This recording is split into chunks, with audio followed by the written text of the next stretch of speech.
Aquí comienza La Buena Esperanza, una guía para el duelo, para todos aquellos que han perdido un ser querido, con la conducción de Arlex Cardona, consejero de duelo certificado. Un dolor acompañado es una carga más ligera.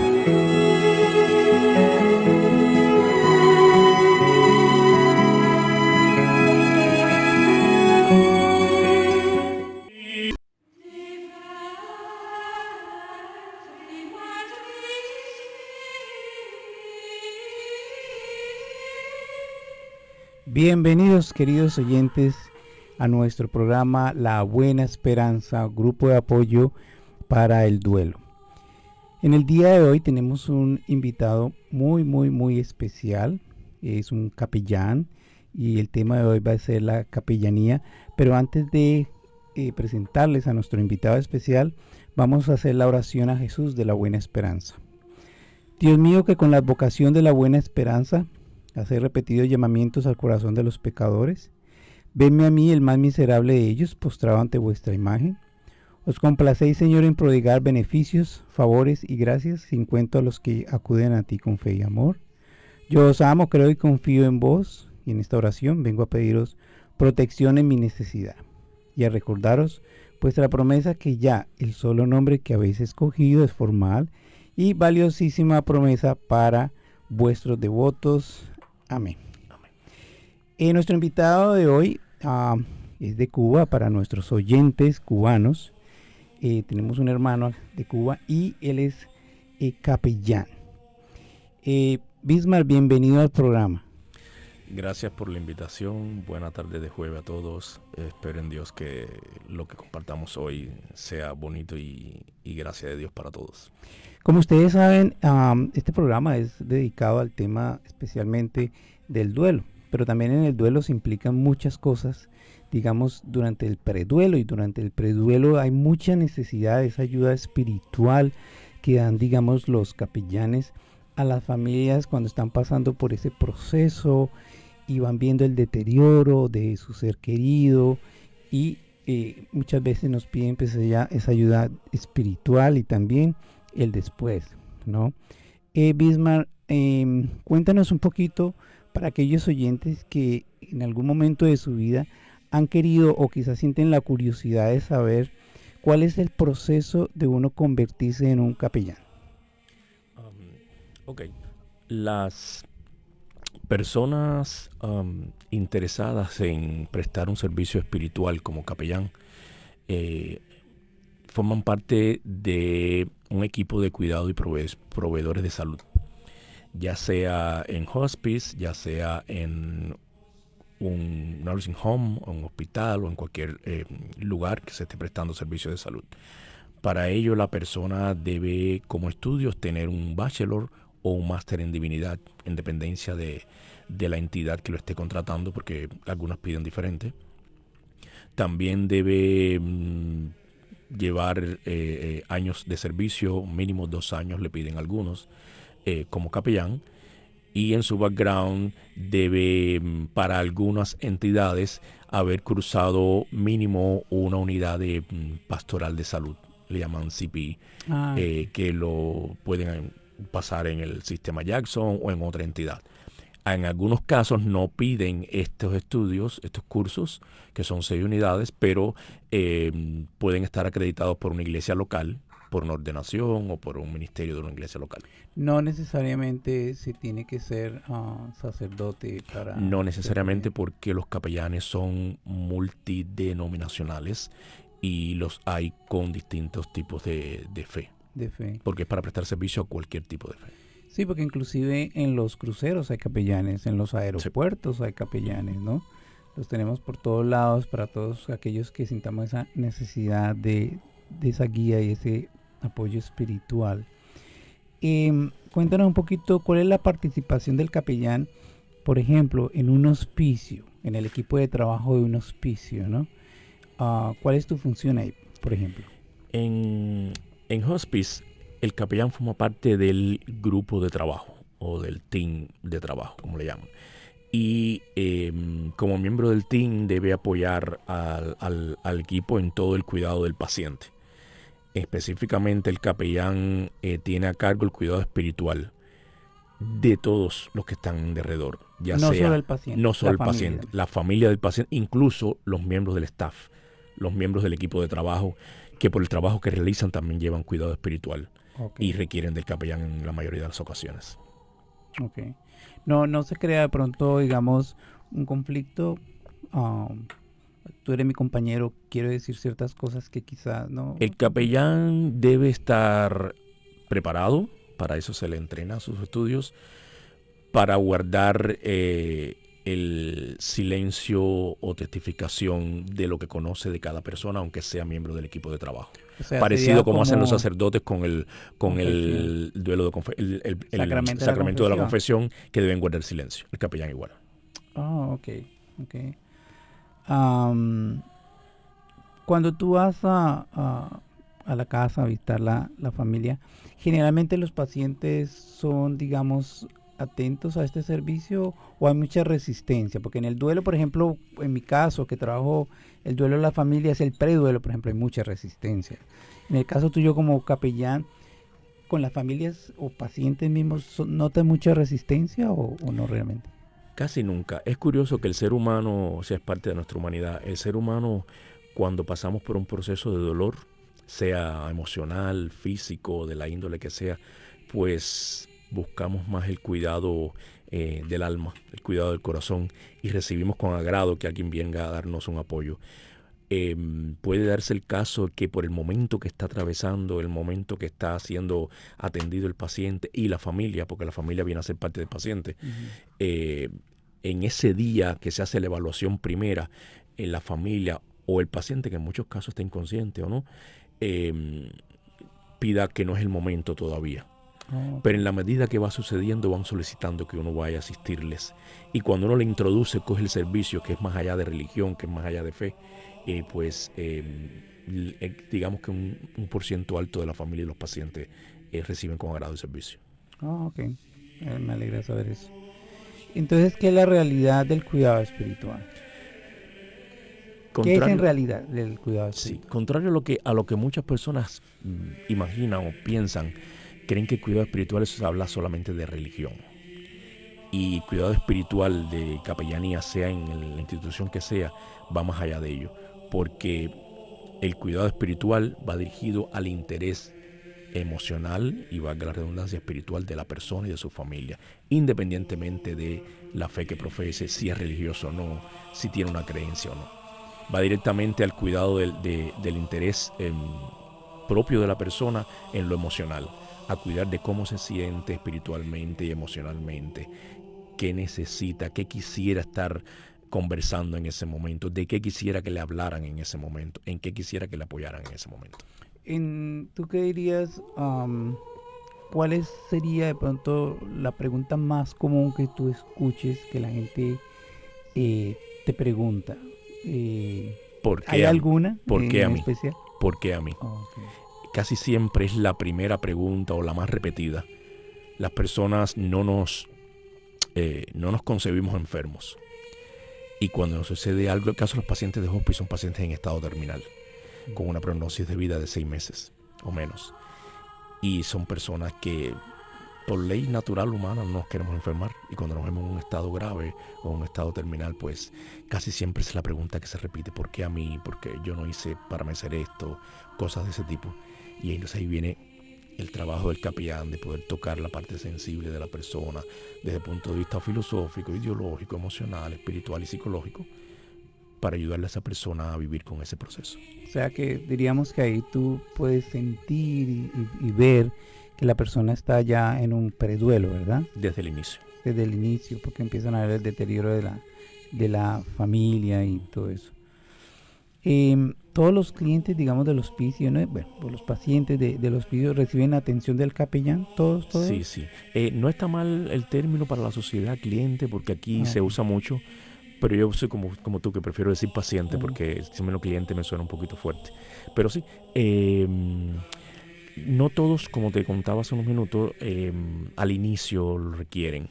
Después se van interesando, porque al inicio creen que no, están como en una negación. como un denial, no creen que están con una enfermedad terminal, o la familia no les dice para no lastimar susceptibilidades, o la misma persona, si todavía está alerta y orientado, dice, no, si yo no me estoy muriendo, no, si yo estoy bien, no, si yo me voy a poner bien. Pero hay un % que sí, que desde el inicio lo toma. Pero ya le digo, todo está en ese assessment, en esa evaluación que se hace al inicio con la familia y con el paciente y con el equipo de trabajo, lo que ayuda a que esa persona pueda recibir con agrado ese inicio de trabajo del capellán. Pero si no, te van llamando en la medida que avance el proceso. Sí, porque en la experiencia que yo en los 9 años y medio, que ya puedo decir que tengo experiencia trabajando en duelos, cuando he ido donde familias que todavía el paciente no ha muerto, las familias son las primeras que me dicen, por favor, no vengas, porque no es el tema para mi papá o para mi mamá hablar de duelo, ¿no? Entonces yo creo que sí hay más receptividad en el capellán. Sí, Realmente. Bueno, ya nos dijiste a quién va dirigido el cuidado espiritual en el hospicio, pacientes y familiares, a todo el núcleo familiar. ¿Cómo maneja, digamos, el capellán de hospicio la diversidad de culturas, filosofías, ideologías que hay en el censo de pacientes? Sobre todo, digamos, hablemos especialmente en el sur de la Florida. Sí, eso es bien interesante porque, ya, como dices, aquí en el sur de la Florida hay una gran variedad, una gran diversidad de culturas, de ideología, de profesiones religiosas o de fe. Y el capellán de cualquier entidad, pero sobre todo en un hospicio, debe estar preparado para poder manejar el cuidado espiritual de cada paciente, familia o miembro del equipo de trabajo desde la posición de esa persona y no la del capellán. Cuando yo entro, o cualquier capellán, introducimos el servicio, hablamos con la persona, algunos preguntan, ¿y usted es católico? ¿O usted es cristiano no católico? ¿O usted es de qué religión? Y siempre es bueno introducirle, aclararle desde el inicio que nosotros somos los capellanes y que vamos a ayudarle, y que vamos a acompañarle, y que vamos a soportarle. Y lo importante es cómo está esa persona, cómo se siente, qué fe profesa, si profesa una fe religiosa, qué interés tiene. Yo he tenido pacientes ateos y que han recibido el servicio con agrado porque su interés emocional y espiritual es otro y se les atiende igual. Entonces, en esta área en que convivimos, la diversidad es mucha, realmente. Ajá. Aquí tenemos en el censo de pacientes donde he trabajado siempre, yo también llevo 9 años de servicio y de todos, musulmanes, judíos, cristianos, católicos, cristianos no católicos, personas ateas o que se dicen ateos, budistas, casualmente hace poco una familia budista que cuando fue la enfermera, por eso es que el equipo tiene que trabajar juntos, le dijo que no, nosotros somos budistas. Yo tuve que ir a la admisión y cuando conversó conmigo, me gustaría que usted volviera a venir porque es bueno lo que está hablando con nosotros. Que no lo hace por mí, lo hace por el servicio, porque lo hace porque se le introduce bien lo que se va a hacer. Ok. O sea, tú haces, por ejemplo, en la parte del duelo, a mí me gusta mucho como dar esa como parte educativa, porque la gente no sabe, por ejemplo, de la sintomatología que le va a pasar, o que quizás en ese momento ya le está pasando, o pérdida de sueño, o pérdida del apetito, o ansiedad por abandono, todo ese tipo de cosas. Entonces a mí me gusta mucho como dar, no una clase, pero sí como algo educativo. ¿Tú utilizas eso también o realmente es simplemente sujeto a responderle al paciente o a la familia la pregunta? No, has tocado un punto muy importante. Lo principal en cualquier servicio que se preste, salud o psicológico, espiritual, que sea, la educación, como le dicen acá en inglés, teaching, es bien importante. Aunque sea corto, como tú dices, aunque sea pequeño, aunque sea sencillo, porque uno debe decirle cuán ayuda van a recibir para ese proceso que están viviendo, cuánto puede ayudar, lo mismo el cuidado espiritual, de duelo, etcétera, ante el dolor, ante el abandono, ante el apego, ante lo que queda pendiente. La persona que está enferma siempre cree que está dejando algo pendiente por resolver en la vida. Y por eso esa educación de la que hablas es tan importante. Eso es lo primero. Para mí, creo que es lo primero. Y para nuestros oyentes, ya saben que nuestro número de teléfono es el 786-382-0433. si tienen alguna pregunta sobre dónde tenemos nuestros grupos de apoyo, que generalmente es una sola vez al mes, ya lo tenemos en diferentes parroquias como la Divina Providencia, primer miércoles de cada mes, la iglesia San Michael Arcángel la tenemos segundo jueves de mes, en Radio María vamos a comenzar ahora en noviembre, primer lunes de cada mes de 7 a 9, y la otra parroquia Príncipe de Paz la tenemos, Príncipe de Paz son los segundos jueves y San Michael Arcángel son los martes, primer martes de mes de 7 a 9. O sea que hay recursos, si ustedes están necesitados de estos recursos, utilícenlos realmente, sean parte de ellos para su proceso de su duelo, y si tienen preguntas o inquietudes sobre la capellanía, también con mucho gusto nos pueden llamar a nosotros. Bismarck, ¿cuándo comienza y cuándo termina la atención espiritual por parte del capellán? El servicio espiritual, el cuidado espiritual de pacientes y familias por parte del capellán comienza desde el mismo día que el paciente es admitido en el servicio de salud. La persona que hace la evaluación clínica, que es el enfermero de admisión o cualquier otro clínico, le hace saber a la familia que va a tener un servicio por distintos miembros del equipo, entre ellos el capellán. Y el capellán, las primeras 24 horas, aunque tiene 5 días para ello, trata de hacerlo en 24 horas, hace una evaluación espiritual del paciente y la familia, visitándoles, primero se les llama y se habla con ellos. Desde ese día comienza con esa evaluación.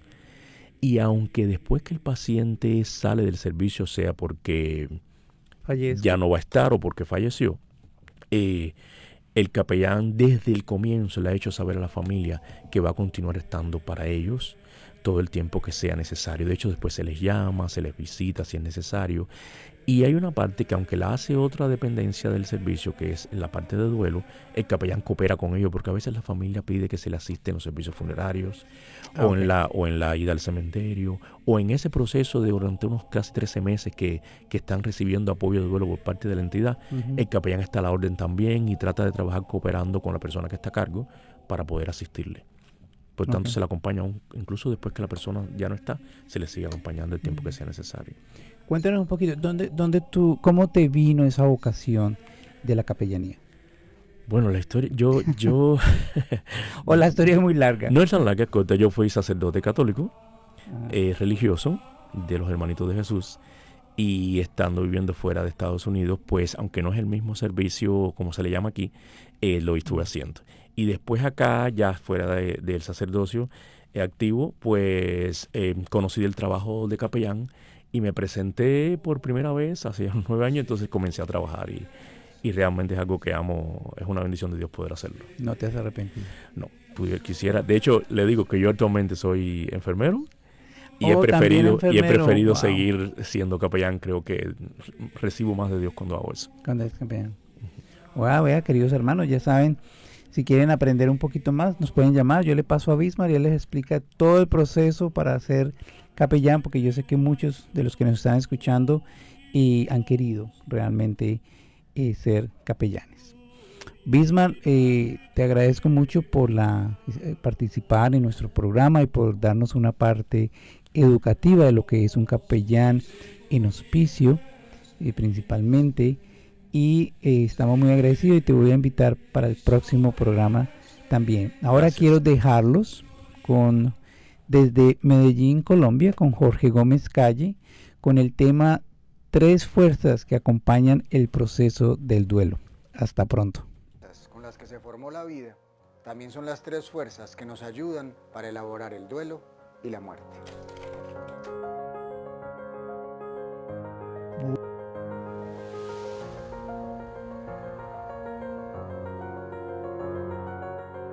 Adaptación, esfuerzo y ayuda son las fuerzas de las que la vida se valió para generarse. La vida biológica, todo organismo requirió adaptarse a su entorno para poder sobrevivir. Además, tiene que hacer gasto de energía, buscar alimento, hacer un esfuerzo.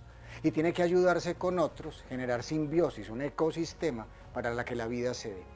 Exactamente lo mismo hay que hacer cuando la vida no se da, cuando llega la muerte, cuando llega el duelo. Si no seguimos los parámetros de la vida, haremos leyes, protocolos, fases que van en contra del sentir.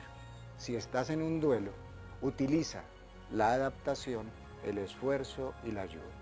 Adaptación, el mundo se te cayó, no es el mismo mundo, jamás volverás a ser la misma persona que eras antes. Así que hay que adaptarse a un nuevo mundo en donde tienes que ir paso a paso, un día a la vez. No se pueden hacer grandes procesos, grandes proyectos de cómo estaré en un año o en 2, cómo pasaré esta mañana, cómo pasaré esta tarde, cómo llegaré a la noche, adaptándome a cada emoción que llegue. En el duelo, a diferencia de cualquier otra situación de la vida, en un mismo día tienes todas las emociones. Te levantas triste, luego te enojas, luego te frustras, luego te ríes y te sientes culpable de haberte reído. Todo sube y baja como una montaña rusa. Adaptarse significa aprender a leer la emoción y serenar el alma, ir muy despacio. Y si usted no está en duelo, pero vive o acompaña a alguien que está en duelo, no trate de adaptar a la persona llevándola a un territorio seguro. Más bien vaya al territorio inseguro de ella, acompáñele al lado, escuchándole sus emociones, abrazando sus emociones y no presionando para que sea feliz. En el duelo no hay que ser feliz, hay que estar menos adolorido. El duelo no es hacer la vida más fácil, sino hacerla menos difícil. Así que adaptarse significa saber leer el día a día, sin afán. Y a esto se le suma tener que hacer un esfuerzo. Si yo no tengo ningún problema en la vida, si yo no tengo ningún duelo, me levanto todas las mañanas, pongo un propósito y la energía solita fluye. Pero cuando me levanto en duelo en las mañanas, con el solo hecho de abrir los ojos ya gasté la energía. El mayor esfuerzo que puedo hacer es cuidar de mí mismo, hacer pequeñas cositas a la vez, pequeños pasos. Probablemente usted haga hoy el 10% de lo que hacía hace un año o hace 2, pero ese 10% es el 100% de hoy. Vaya despacio, una cosa a la vez, no trate de resolver muchas cosas al mismo tiempo, simplemente yendo despacio. Y si usted está acompañando a alguien en duelo, no lo presione a que ya haga lo mismo que antes. Es que tenés que hacer lo mismo que antes, es que tenés que ocupar tu mente. En el duelo se ocupa el corazón. La mente está confundida, está perdida. Acompaña al otro para que sea capaz de hacer esfuerzos de movilizar las emociones. Acompañar a alguien en duelo es atreverse a llorar con él o con ella al lado.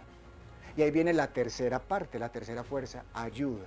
Nadie sale de un duelo solo. Todos requerimos ayuda. La primera ayuda es personal, mi relación conmigo mismo. La segunda ayuda es espiritual, mi relación con una fuerza de amor que sostiene mi alma. La tercera ayuda es grupal, mi familia, mis amigos, en donde yo sea capaz de levantar la mano a pedir ayuda. Y también, ¿por qué no?, ayuda profesional. Nadie sale de un duelo solo. Por eso también, si usted está acompañando a alguien en duelo, no le exija que ya esté bien. No le haga preguntas que duelen. ¿Cómo estás? Pues triste. ¿Todavía estás triste? Sí, es que mi familiar todavía está muerto. Hágale el favor de simplemente escucharlo. Ayúdele a que se ayude. ¿Y cómo le ayuda uno al otro a que se ayuda? Escuchando, haciendo silencio y ayudándole en las actividades de la vida diaria. Quítele ruido para que esta persona haga silencio interior. Y en el silencio interior, la adaptación se vuelve esperanza, el esfuerzo se vuelve energía y la ayuda se vuelve fe. Chao, chao.